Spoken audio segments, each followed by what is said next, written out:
नमस्कार मित्रों, मैं हूं राम जी भाई। मकर संक्रांति के अवसर पर एक छोटा सा प्रसंग लेकर आया हूं। सूर्य जब एक राशि से दूसरे राशि में प्रवेश करते हैं तो ज्योतिष में इस घटना को संक्रांति कहते हैं।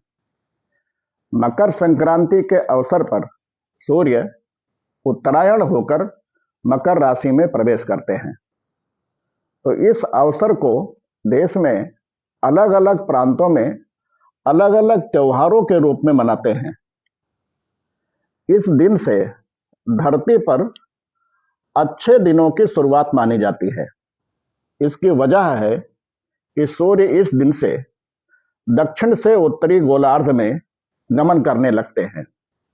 इससे देवताओं के दिन का आरंभ होता है। धार्मिक मान्यता के अनुसार मकर संक्रांति के दिन स्वर्ग का दरवाजा खुल जाता है, इसलिए इस दिन किया गया दान पुण्य अन्य दिनों में किए गए दान पुण्य से अधिक फलदायी होता है। गीता में बताया गया है कि जो व्यक्ति उत्तरायण में शुक्ल पक्ष में देह का त्याग करता है उसे मुक्ति मिल जाती है। मकर संक्रांति पर कई प्रकार के व्यंजन तो बनाए ही जाते हैं, लेकिन खिचड़ी लोकप्रिय रूप से खाई जाती है। इस मौके पर खिचड़ी क्यों खाई जाती है, इसके पीछे एक रोचक कहानी है। मकर संक्रांति पर खिचड़ी खाने की परंपरा को लेकर बाबा गोरखनाथ की एक प्रसिद्ध कहानी है। दरअसल जब अलाउद्दीन खिलजी ने भारत पर आक्रमण किया था तब देश भर में हड़कंप मच गया था। युद्ध के चलते नाथ योगियों के पास खाना बनाने का समय बिल्कुल नहीं रहता था। इस वजह से वह दिन भर लड़ते लड़ते कमजोर पड़ जाते थे। ऐसे में बाबा गोरखनाथ को एक उपाय सूझा कि क्यों ना दाल चावल और सब्जियों को मिलाकर एक चीज बनाई जाए।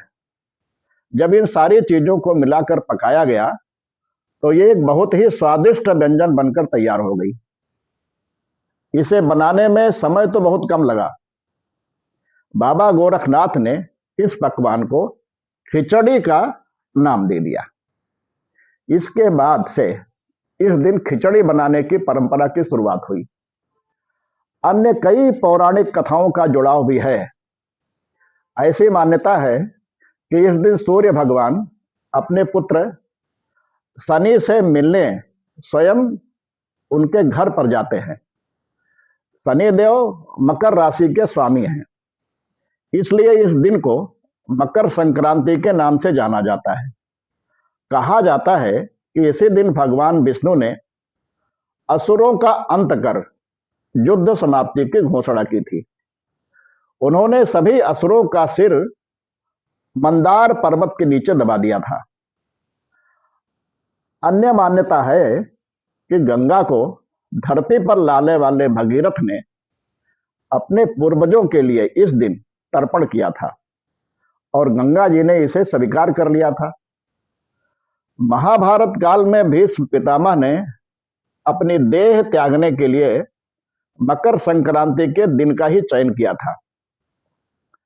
एक बार सरसैया पर पड़े भीष्म ने ऋषियों से पूछा कि मैं अपने पिछले 100 वर्षों 100 जन्मों को देख सकता हूं।